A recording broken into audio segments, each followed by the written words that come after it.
Assalamualaikum dan selamat sejahtera. Pada hari ini, kumpulan kami akan membentangkan hasil kajian kami yang telah kami jalankan terhadap sebuah organisasi, iaitu Persatuan Kebajikan Anak Yatim Islam Tawau Sabah. Kumpulan kami terdiri daripada 4 orang ahli, iaitu Musliadi bin Muhammad Disah, Fauzi Rahman bin Ahmad, Alif Hakim bin Razman, dan juga diri saya sendiri, iaitu Muhammad Izwan Azram bin Abdul Rahman. Di bahagian pengenalan ini, bangunan rumah anak yatim Ar-Rodah ini telah siap sepenuhnya pada pertengahan tahun 2007. Ianya telah dirasmikan oleh Ketua Menteri Sabah ketika itu, iaitu Yang Amat Berbahagia Datuk Seri Panglima Musa bin Haji Aman pada 6 September 2008. Keluasan rumah anak yatim ini juga berukuran sepanjang 90 kaki panjang dan juga 24 kaki lebar. Ianya juga bisa menampung seramai 60 orang yang terdiri daripada anak lelaki. Ianya terletak di Batu 4 Jalan Apas Tawau, Sabah.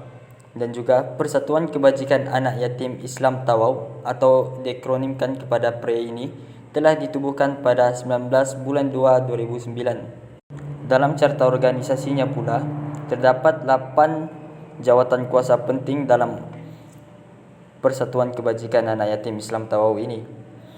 Yang pertama, penasihat, iaitu Tuan Ismail bin Mayakob. Pengurusi pula adalah Tuan IR Haji Amrullah bin Haji Kamal. Dan juga di bawahnya iaitu timbalan pengurusi, iaitu Datuk Haji Muhammad Tahir bin Haji Picho. Bendahari Tuan Haji Pondren Nawah. Timbalan bendahari pula adalah Encik Hamid bin Haji Wahid. Seterusnya setiausaha, iaitu Tuan Haji Ahmad bin Siong, dan juga mempunyai timbalan iaitu Puan Nur Aini binti Muhammad Musa. Dalam ahli jawatan kuasaannya pula terdapat 5 orang individu yang berperanan penting, iaitu Tuan Haji Baco bin Haji Kada, Ustaz Haji Cecep Mustafa bin K. Islan, Encik Idrus bin Padido, Dr. Haji Muhammad Aziz bin Haji Kabul, dan juga Ustaz Muhammad Amin bin Nasir. Okey, seterusnya. Hello and salutations. My name is Alif Hakim. And for my part, I will be presenting in English on the organizations or groups that are involved with the orphanage Aroda in the station in Tawau. The first major one, which is actually the biggest group that helps handle the food, supplying the food to the orphanage, is none other than Rastamas. So for those situated in Tawau, Rastamas helps to supply food which have been imported from other countries such as New Zealand, India, and various countries in Europe. They mainly supply fresh food coming from chicken, beef, lamb, as well as vegetables and others. Some fresh, some frozen. And is run by one Datuk Muhammad Tahir bin Picho as the executive manager of the Rastamas group. So as mentioned before, Rastamas mainly help supply in food and other food products every month without fail to ensure that the orphans have a steady supply of food coming in their way.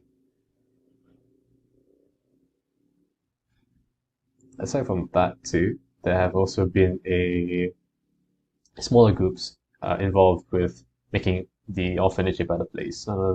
One of them is the people or the Society of Taman Sri Balong, which is also situated near the orphanage. So Taman Sri Balong is an apartment complex. Actually, it's a one whole complex of apartments. It's a close knitted community filled with people who usually open up these events to help create closeness and to invite the whole society to be involved with certain activities. And one of them every week, without fail, is the what we call it a gotong royong, or a help to clean up the orphanage every Sunday at the end of the month, at the end of the week. So this kind of shows that because this is a very close-knitted society, they want to help out the orphans as much as they can, as much as they help out each other out. Assalamualaikum warahmatullahi wabarakatuh. Nama saya Fauzi Rahman bin Ahmad, pemegang kad metrik BP 19110433. Hari ini saya akan membentangkan tentang visi dan misi Persatuan Kebajikan Anak Yatim Islam di Tawau, Sabah.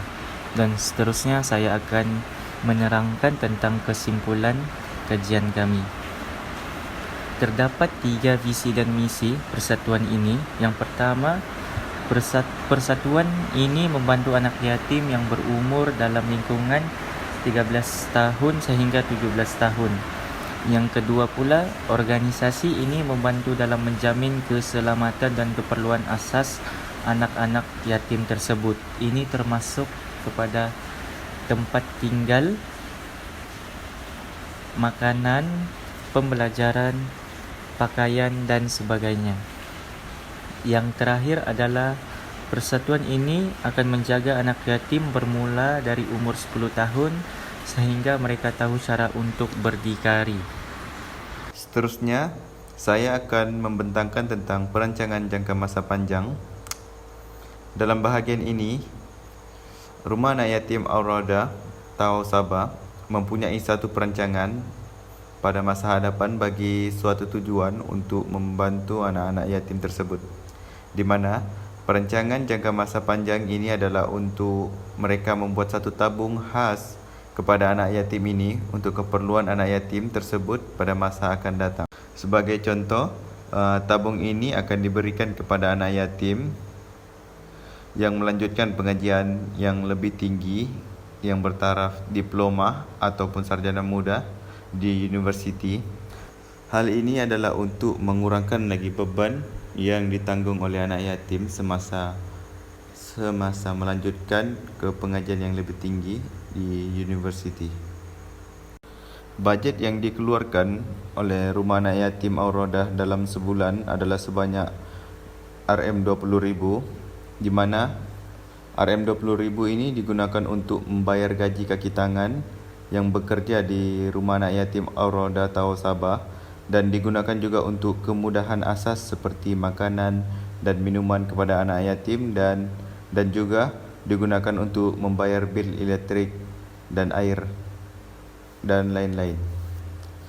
Bajet dalam setahun dijangkakan sebanyak RM240,000 yang diperlukan oleh Rumah Anak Yatim Al-Raudah di Tawau, Sabah. Seterusnya, kesimpulan.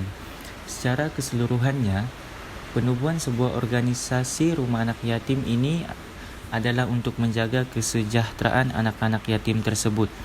Dalam hal ini, rumah anak yatim ini juga dijadikan sebagai sebuah rumah perlindungan untuk golongan anak yatim.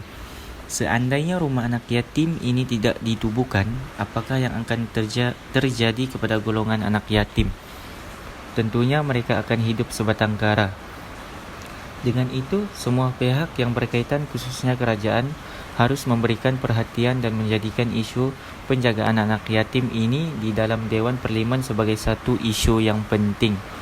Hal ini kerana kebanyakan badan swasta yang lebih dominan dalam memberikan sebarang bantuan kepada organisasi sebegini berbanding dengan pihak kerajaan.